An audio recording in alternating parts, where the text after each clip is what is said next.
Buen día, hermanos, quería compartir el devocional de hoy. Les invito a tomar sus Biblias, buscar en Deuteronomio. Vamos a buscar dos pasajes. El primero en Deuteronomio capítulo 4, versículo 39. Vamos a hablar sobre la soberanía de Dios. Dice Deuteronomio 4:39: Aprende pues hoy y reflexiona en tu corazón que Jehová es Dios arriba en el cielo y abajo en la tierra, y no hay otro. El otro pasaje es Daniel capítulo 4. Vamos a leer los primeros 3 versículos. Dice: Nabucodonosor, rey, a todos los pueblos, naciones y lenguas que moran en toda la tierra, paz os sea multiplicada. Conviene que yo declare las señales y milagros que el Dios Altísimo ha hecho conmigo. Cuán grandes son sus señales y cuán potentes sus maravillas. Su reino sempiterno, y su señorío de generación en generación. En el primer pasaje que leímos de Deuteronomio, Moisés está repitiendo la ley al pueblo que iba a entrar a la tierra prometida, a ese pueblo nuevo que había, porque los otros habían muerto en el desierto, y le está dando las instrucciones, les está diciendo que debían obedecer a Dios para que Dios los bendiga, para que les vaya bien, que tenían que cuidarse de la idolatría. Y en el versículo que leímos dice: aprende. Esta palabra también puede traducirse como reconocer. Es un ejercicio que involucra la mente y el corazón. Aprende y reflexiona en tu corazón, le está diciendo.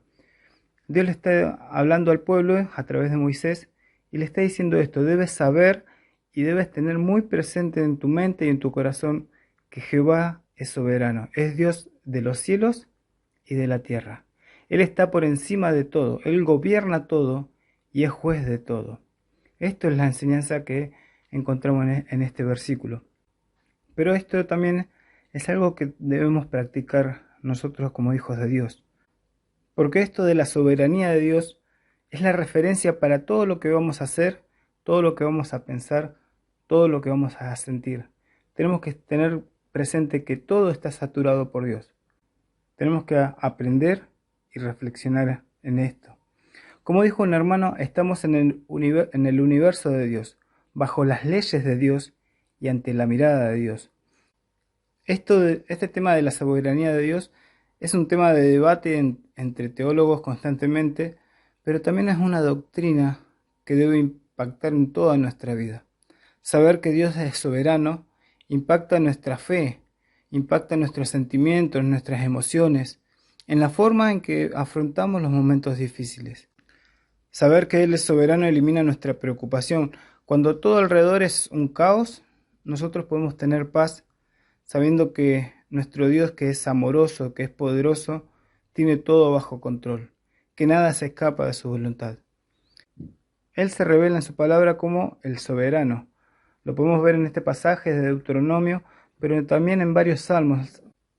Salmo 115, versículo 3, dice: Nuestro Dios está en los cielos, todo lo que quiso ha hecho.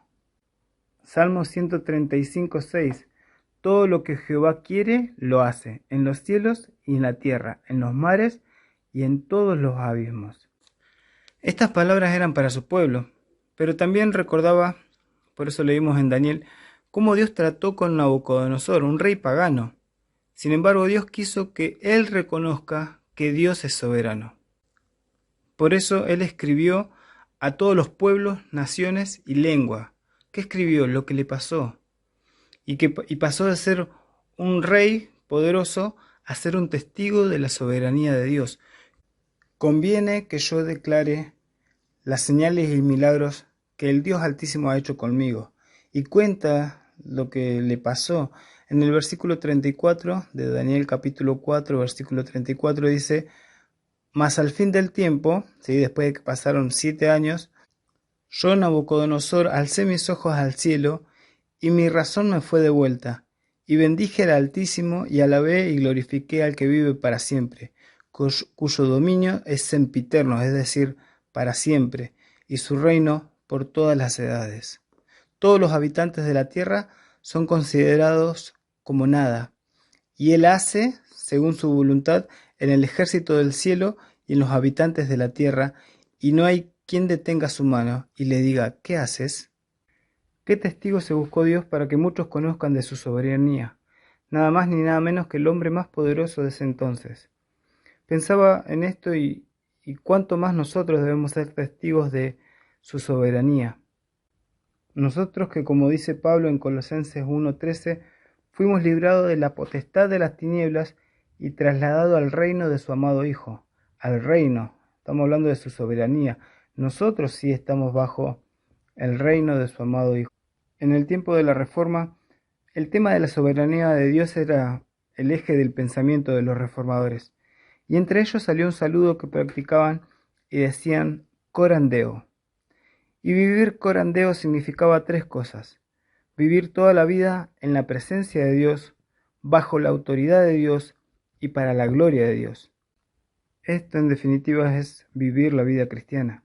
Entender que todo lo que hacemos, donde sea que lo hagamos, estamos bajo la mirada de Dios, porque Él es omnipresente. Y ser conscientes de la presencia de Dios es también ser conscientes de su soberanía. Y vivir bajo esa soberanía no es motivado por el miedo a ser castigado, como algunos se imaginan a Dios que esperando que nos equivoquemos para que Él pueda castigarnos. Para nosotros vivir bajo su soberanía es reconocer que no hay una meta más alta para nosotros que dar honor a Dios, que honrarlo con nuestra obediencia, que nuestra vida sea, como dice Romanos 12, como un sacrificio vivo, un perfume para Dios, que podamos adorarlo llenos de gratitud. Por eso vivir corandeo es vivir una vida de integridad. Nosotros a veces pensamos que podemos tener una vida espiritual y una vida secular. Y querer separar este aspecto de nuestra vida es sacarle a Dios, es sacar de lo sacrificado a Dios. Porque toda nuestra vida es espiritual o prácticamente no lo es. Por eso debemos reconocer, debemos aprender que el Señor es soberano y eso debe impactar nuestras vidas. Debemos dar testimonio a los demás de que Dios es soberano en nuestras vidas. En Hechos capítulo 9, Pablo se encuentra con el Jesús soberano y después de escuchar su voz, la pregunta que él tuvo fue: ¿quién eres, Señor? Él no sabía quién era quien le hablaba, pero sabía que era soberano, lo llama Señor. Y cuando reconoció su soberanía, la siguiente pregunta fue: Señor, ¿qué quieres que haga? Les dejo para terminar unas preguntas para que podamos meditar en lo que escuchamos. ¿Reconozco y acepto la soberanía de Dios en cada aspecto de mi vida? ¿Vivo una vida determinada, íntegra y fiel ante Él? ¿Doy gloria a Dios con mis dones, mis talentos y con todo lo que hago? Que podamos ser desafiados en esta mañana a vivir corandeo, siempre conscientes de la presencia de Dios, bajo la autoridad de Dios y para la gloria de Dios. Que el Señor los bendiga y que tengan un buen día.